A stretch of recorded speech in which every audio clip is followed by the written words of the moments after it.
Alors, quels sont les dangers pour les journalistes qui publient ce genre de contenu sans vérifier?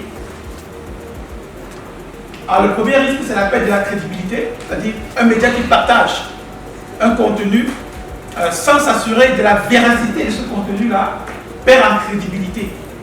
Vous vous rendez compte que les deepfakes sont largement partagés et même si vous revenez après pour dire que vous êtes trompé, il y a de fortes chances que votre message, votre discours ne soit pas suivi comme le premier discours faux qui a été partagé. Donc vous faites très attention lorsque l'on voit ce genre de contenu.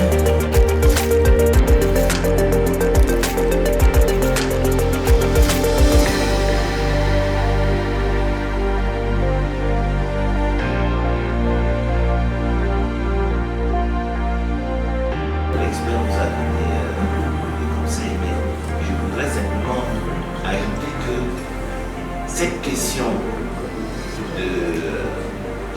des fake news et des deepfakes, elle est vitale pour le journaliste.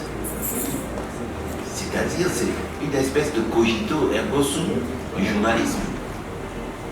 Si vous n'investissez pas dans cette problématique de lutte contre les fake news, en fait, vous cesserez d'exister comme journaliste à un moment donné, parce que vous perdrez toute votre crédibilité.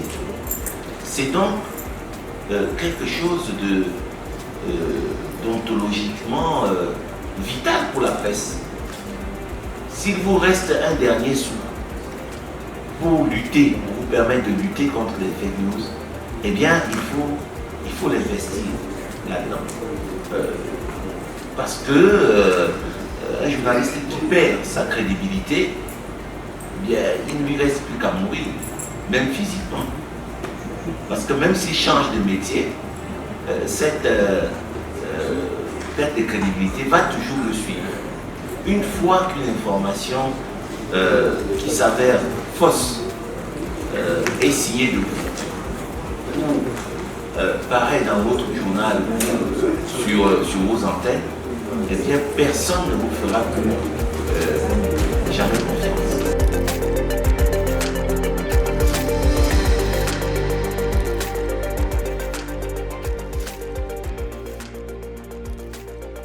Lorsque vous avez constaté que vous avez partagé une fake news, un deepfake, vous supprimez totalement l'application. Mais ce matin, moi, je consultais encore les comptes de ces influenceurs. Jumanto, je pense que c'est l'influenceur le plus suivi avec plus de 600 000 abonnés. La publication est toujours sur sa page. Ce matin, j'ai consulté sa page. Idem pour Paul Tuta. Pourtant, l'information est une fausse information. Pourquoi gardes-tu d'abord l'information sur leur page? Ça veut dire qu'il y a quelque chose derrière. Donc il y a une logique de manipulation qu'il faut bien noter. Donc le coupable de rigueur, rien n'empêchait, parce que j'ai vu également certains médias en ligne écrire des articles indiquant cela. Ça n'empêchait à personne de recouper l'information. Ça n'empêchait à personne de contacter le DGA de l'ECAP pour lui demander est-ce que c'est effectivement vous qu'on voit sur la liste des acteurs de la campagne du NDPC. Je suis sûr que si un journaliste ou aussi un influenceur avait contacté la personne ressource, c'est la personne ressource c'est le concerné. Si un journaliste avait contacté la personne ressource pour lui demander je vois telle information, est-ce que c'est véridique, est-ce que c'est vrai, il ne devait pas avoir des publications pareilles.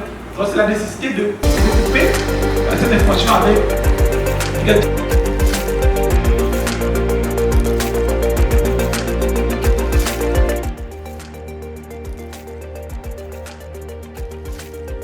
J'ai beaucoup appris parce que je parcours. Il n'y a pas de jour où je ne consacre 2-3 heures à Facebook. Et très souvent, je me fais prendre au piège. Pourtant, je suis de formation journalistique. Merci pour tout ce que tu nous as appris.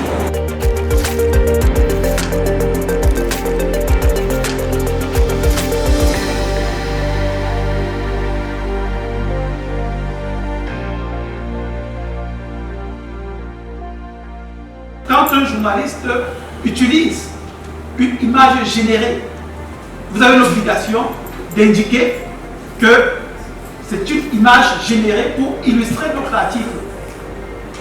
Là, ça montre votre bonne foi. Il ne faut pas utiliser des images générées. C'est également possible en télé. C'est-à-dire que par manque d'informations, par manque de vidéos, il est possible de générer des vidéos.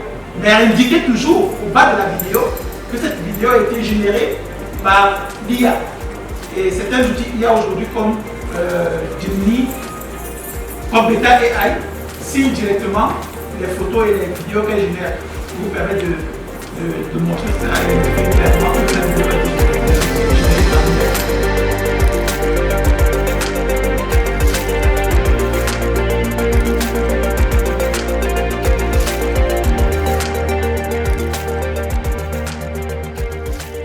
J'ai toujours ce souci, et je m'adresse à la communauté des journalistes, des professionnels des médias.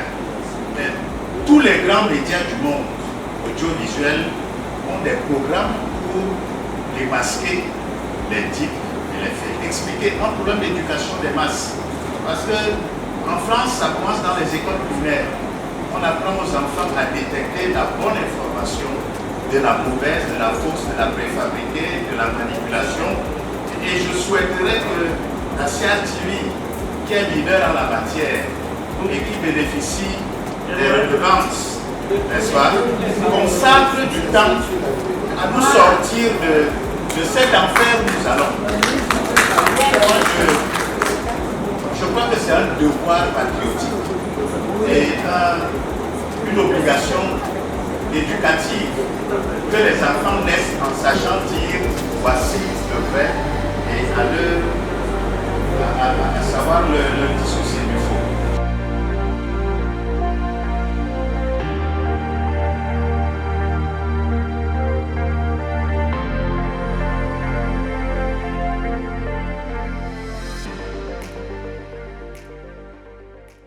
En effet, la communication électorale et la couverture médiatique jouent un rôle capital dans l'information du public, l'éducation civique des citoyens et l'équilibre du débat démocratique.